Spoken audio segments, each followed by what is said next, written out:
Hello friends, welcome to current affairs by Ravi YouTube channel. आज की इस वीडियो में बजट 2023-24 के मोस्ट इंपॉर्टेंट क्वेश्चन आज हम इस वीडियो में लेके आए हैं। जो ये टॉपिक रहेगा, पूरा संपूर्ण टॉपिक, संपूर्ण वीडियो आपको प्रोवाइड कराई जाएगी आज इस चैनल पे। जो बजट रहेगा वो जो अभी पेश हुआ है, एक तो उससे रिलेटेड सारे क्वेश्चन आपको मिलेंगे, साथ ही साथ जो स्टैटिक क्वेश्चन हैं बजट से, वो भी आज आपको इस वीडियो में प्रोवाइड कराए जाएंगे। मतलब पूरा जो टॉपिक है, पूरा बजट का टॉपिक आज आपका कवर हो जाएगा। मैंने आपके लिए सभी क्वेश्चन सेलेक्टेड लिए हैं, इंपॉर्टेंट लिए हैं। अगर आप किसी भी एग्जाम की तैयारी कर रहे हैं तो ये वीडियो आपके लिए काफी ज्यादा यूजफुल रहने वाली है। क्वेश्चन स्टार्ट करने से पहले हम आपको बताना चाहते हैं कि हमारी एक वेबसाइट रहेगी जिस पे आपको ई बुक्स प्रोवाइड कराई जाती हैं। तो अगर आपको किसी भी सब्जेक्ट की या फिर किसी भी टॉपिक की ई बुक बाय करनी हो तो हमारी वेबसाइट है रवि बुक्स PDF। उसका लिंक आपको डिस्क्रिप्शन में भी मिल जाएगा। आप वेबसाइट विजिट कर सकते हैं, ई बुक्स को वहां से आप बाय कर सकते हैं। अगर आपको इस वीडियो की PDF चाहिए तो हमारा टेलीग्राम चैनल है, उसका लिंक आपको डिस्क्रिप्शन में मिलेगा। आप हमारे टेलीग्राम चैनल पे जाके PDFs को डाउनलोड कर सकते हैं। तो चलिए वीडियो को स्टार्ट करते हैं हमारे पहले क्वेश्चन से। तो पहला क्वेश्चन है, केंद्रीय बजट 2023-24 संसद में किसके द्वारा पेश किया गया? तो गिवन ऑप्शंस में से किसने पेश किया है बजट 2023 को? तो इसमें हमारा करेक्ट आंसर है निर्मला सीतारमन। निर्मला सीतारमन के द्वारा पेश किया गया है केंद्र बजट को 2023-24 में। जो फाइनेंस मिनिस्टर होते हैं, जो वित्त मंत्री होता है, उसके द्वारा जो बजट होता है उसको पेश किया जाता है। अब यहां पे अगर कुछ इंपॉर्टेंट पॉइंट्स की बात करी जाए, जो बजट हुआ है ये, तो निर्मला सीतारमन के द्वारा इसको पेश किया गया। हमारे देश की पहली पूर्णकालिक महिला वित्त मंत्री रहेंगी। निर्मला सीतारमन ने अपना पहला बजट जो पेश किया था वो 2014 में किया था। निर्मला सीतारमन लगातार 5वीं बार संसद में केंद्रीय बजट को पेश किया है। 2023 में 5वीं बार लगातार जो बजट है वो निर्मला सीतारमन, जो कि हमारी फाइनेंस मिनिस्टर हैं, उनके द्वारा पेश किया गया है। अब जो बजट पेश हुआ है हमारा 2023-24 का, उससे रिलेटेड उसमें जितने भी पॉइंट्स की बात करी गई है निर्मला सीतारमन के द्वारा, उसको कंपाइल करके हमने 30 इंपॉर्टेंट पॉइंट्स आपके लिए तैयार किए हैं, जिसमें पूरा जो बजट है वो आपका कवर हो जाएगा। निर्मला सीतारमन ने कहा, दुनिया ने भारतीय अर्थव्यवस्था को चमकता हुआ सितारा माना है। दुनिया में भारत का कद बढ़ रहा है।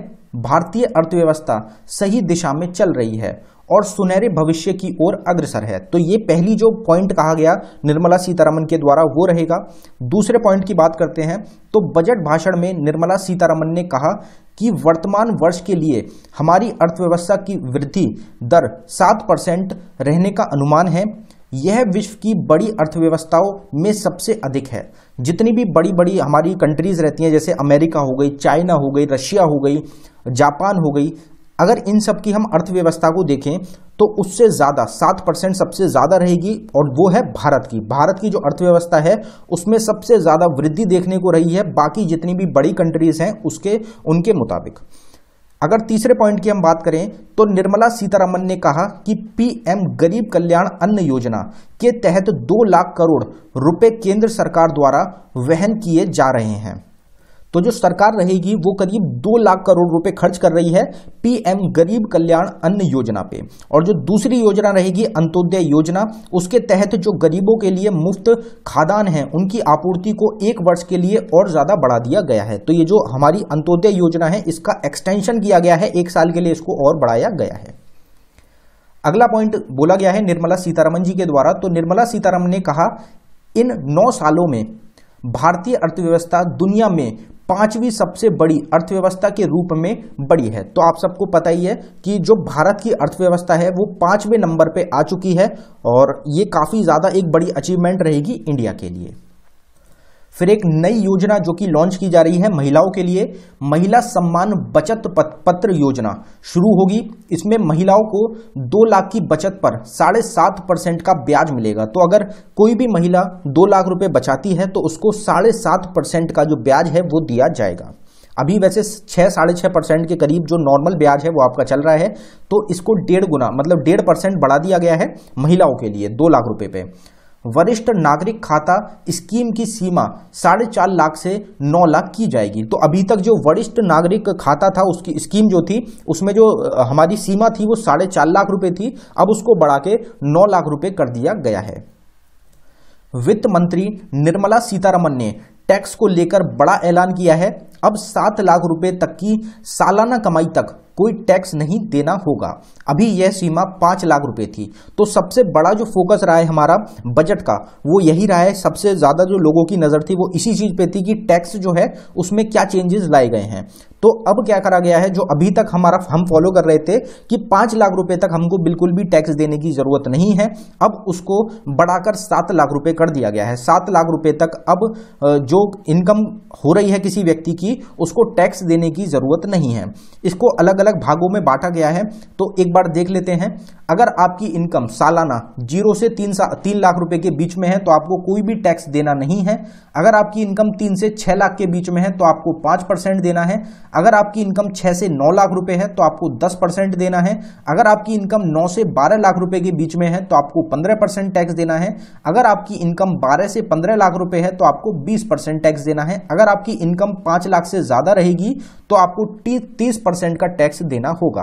अब आप लोग ये कहेंगे कि आप तो ये बता रहे हैं कि 7% तक टैक्स नहीं देना है, तो इसमें आपको एक चीज ध्यान रखनी है कि अगर आपकी इनकम 7 लाख रुपए से ज्यादा है तो आप पे ये टैक्स लगेगा, लेकिन अगर आपकी इनकम 7 लाख के अंडर है तो आपको कोई भी टैक्स देने की जरूरत नहीं है।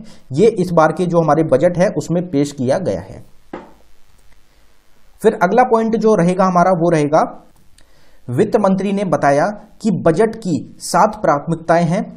उन्होंने कहा कि इस बार बजट में मुख्य 7 लक्ष्य रखे गए हैं जिन्हें सप्तऋषि कहा जाएगा। ये जो 7 लक्ष्य रखे गए हैं बजट में वो क्या क्या रहेंगे, तो जो पहला लक्ष्य रखा गया है वो हमारा रहेगा समावेशी विकास। दूसरा लक्ष्य रखा गया है हमारा वंचितों को वरीयता। तीसरा रखा गया है बुनियादी ढांचे और निवेश। फिर हमारा चौथा हो जाएगा क्षमता विस्तार। फिर है हरित विकास, युवा शक्ति और वित्तीय क्षेत्र। तो ये टोटल 7 हमारी प्राथमिकताएं हैं जिनको की मुख्य लक्ष्य बना के जो बजट है वो पेश किया गया है। फिर अगला पॉइंट है हमारा पशुपालन, डेयरी और मत्स्य पालन। ध्यान देते हुए कृषि ऋण लक्ष्य जो है उसको बढ़ा दिया गया है, उसको बढ़ा के 20 लाख करोड़ तक का कर दिया गया है।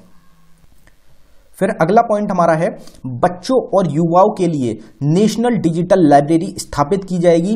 तो बच्चे हो गए जो युवा हैं उनके लिए नेशनल डिजिटल लाइब्रेरी को स्थापित किया जाएगा। पहचान पत्र के तौर पे अब पैन कार्ड को भी मान्यता मिल गई है। अभी तक क्या था, आपको आधार कार्ड देना पड़ता था, तो अगर आप अब पैन कार्ड भी देंगे तो उसको भी पहचान पत्र के रूप में मान्यता मिल गई है। सीवर सफाई मिशन आधारित करेंगे। सीवर जो सफाई मिशन है उनको भी लाया जाएगा। फिर एक बात 5G से रिलेटेड की गई है। 5G पर रिसर्च के लिए इंजीनियरिंग कॉलेज में 100 लैब बनाई जाएंगी। तो जो 5G का आप सबको पता है 5G इंडिया में लॉन्च हो चुका है, लेकिन उसके ऊपर अभी और रिसर्च की जा रही है। तो उसके लिए इंजीनियरिंग जो कॉलेज है भारत में उसमें 100 लैब और नई बनाई जाएंगी। केंद्र सरकार प्रधानमंत्री कौशल विकास योजना 4.0 लॉन्च करेगी। कॉमर्शियल विवाद के निपटारे के लिए सरकार विवाद से विश्वास 2 योजना लॉन्च लाएगी। तो कॉमर्शियल जो विवाद होते हैं उनसे निपटने के लिए विवाद से विश्वास 2.0 जो योजना है वो आपकी लाई जा रही है।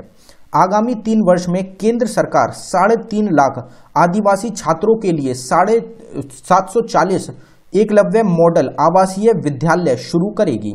तो जो हमारे आगे 3 साल रहेंगे उसमें 3.5 लाख जो आदिवासी छात्र हैं उनके लिए करीब 740 जो एकलव्य मॉडल आपका आवासीय विद्यालय है उनको शुरू किया जाएगा। तो मिलेट्स जिनको कि दुनिया भर में अब जाना जा रहा है, काफी ज्यादा लोकप्रिय हो रहे हैं, अब उनको सुपर फूड, ये जो सुपर फूड है अब इसको श्री अन्न के नाम से भी जाना जाएगा, पहचाना जाएगा। वित्त मंत्री ने कहा कि 2014 से स्थापित मौजूदा 157 मेडिकल कॉलेज के साथ 157 नए नर्सिंग कॉलेज स्थापित किए जाएंगे। तो 2014 से जो 157 मेडिकल कॉलेज को स्थापित किया गया है अब उनके साथ 157 नए जो नर्सिंग कॉलेज हैं उनको भी स्थापित किया जाएगा, बनाया जाएगा। पीएम आवास योजना के खर्च को 66% बढ़ाकर 79,000 करोड़ रुपए से अधिक किया गया है। तो जो पीएम आवास योजना थी उसमें जो 66% और बढ़ा दिया गया है उसके खर्चे को, जो आवास जो गरीब लोगों के लिए लाई गई थी उसमें और ज्यादा जो घर हैं उनको प्रोवाइड कराया जाएगा।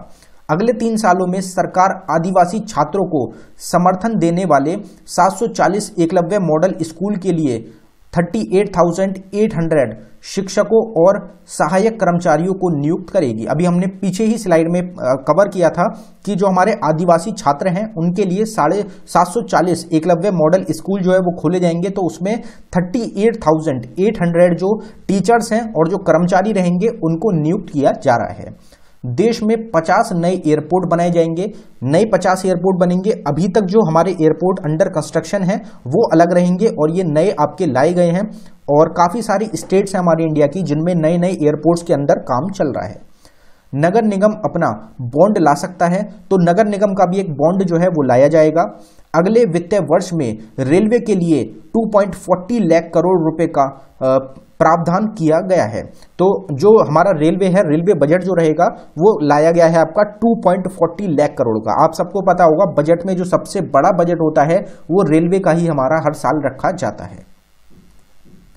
अगले पॉइंट में कहा गया अगले 1 साल तक मुफ्त अनाज योजना, इसके लिए 2 लाख करोड़ रुपए का बजट।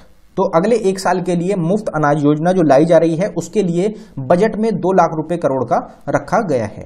पूंजी निवेश परिव्यय 33% बढ़ाकर 10 लाख करोड़ रुपए किया जा रहा है, जो कि सकल घरेलू उत्पाद का 3.5% 3.3% होगा।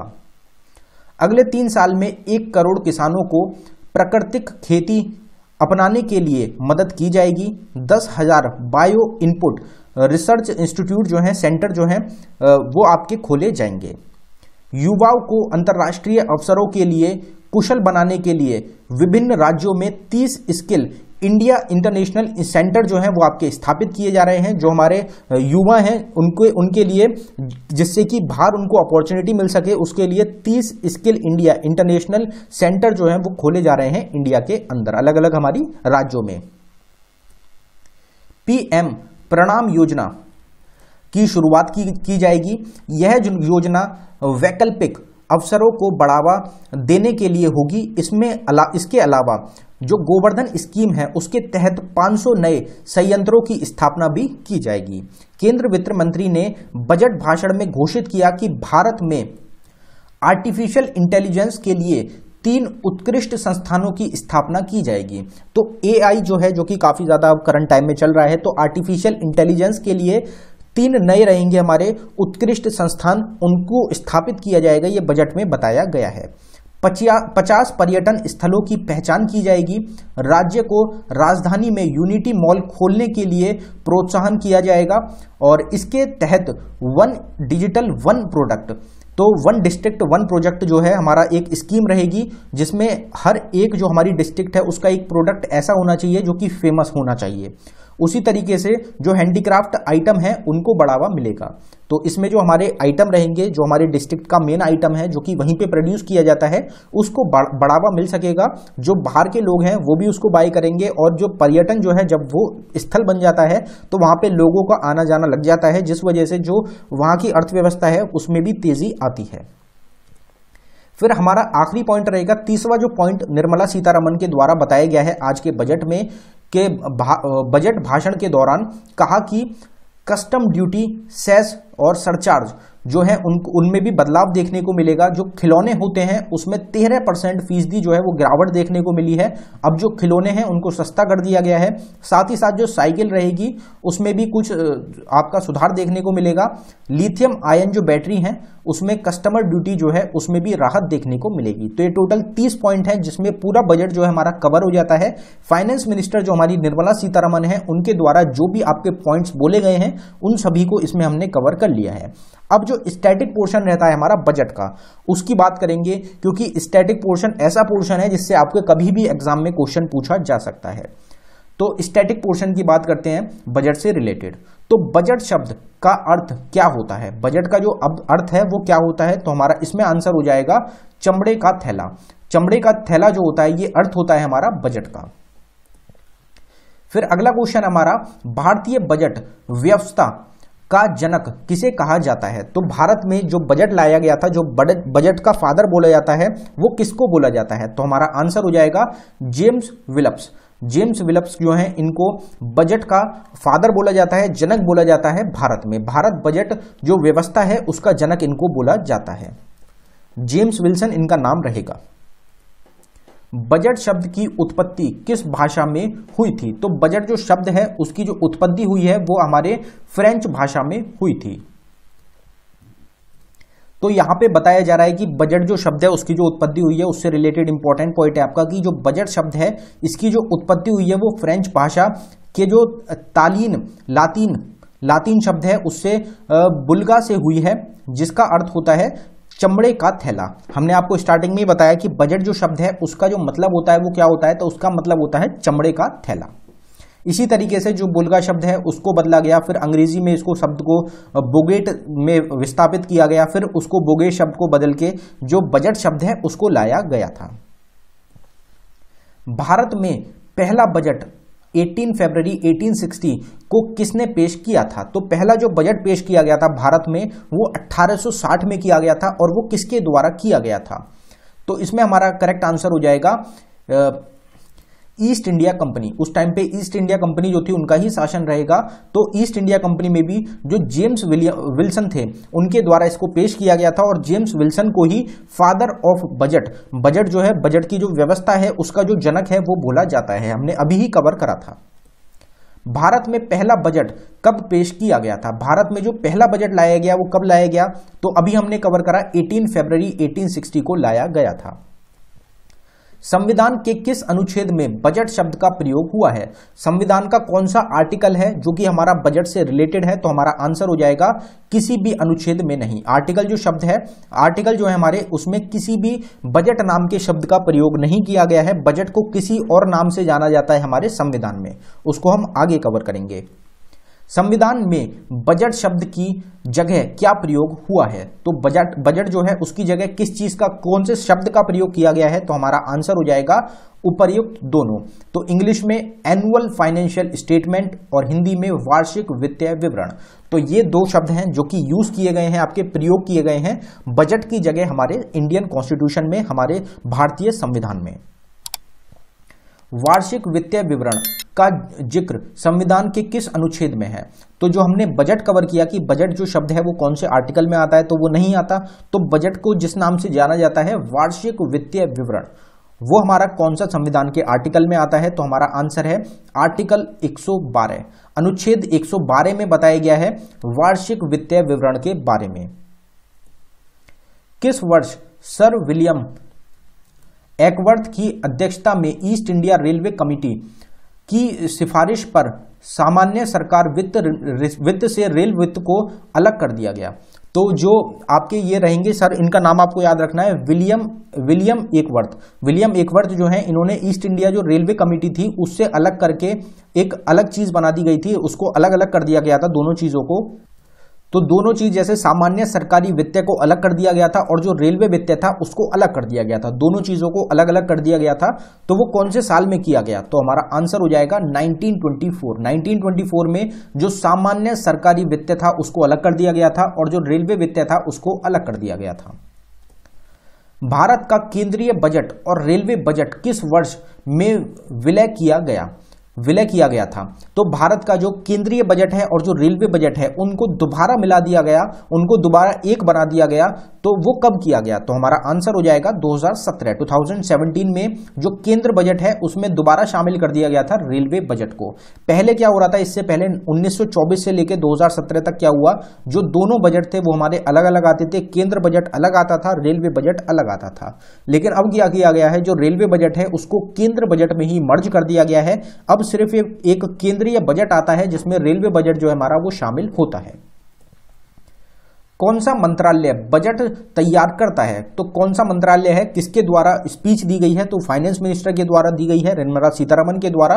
तो यही हमारा करेक्ट आंसर हो जाएगा वित्त मंत्रालय। जो फाइनेंस मिनिस्ट्री है उसके द्वारा किया जाता है, जो हमारी प्रेजेंट टाइम में है निर्मला सीतारमण।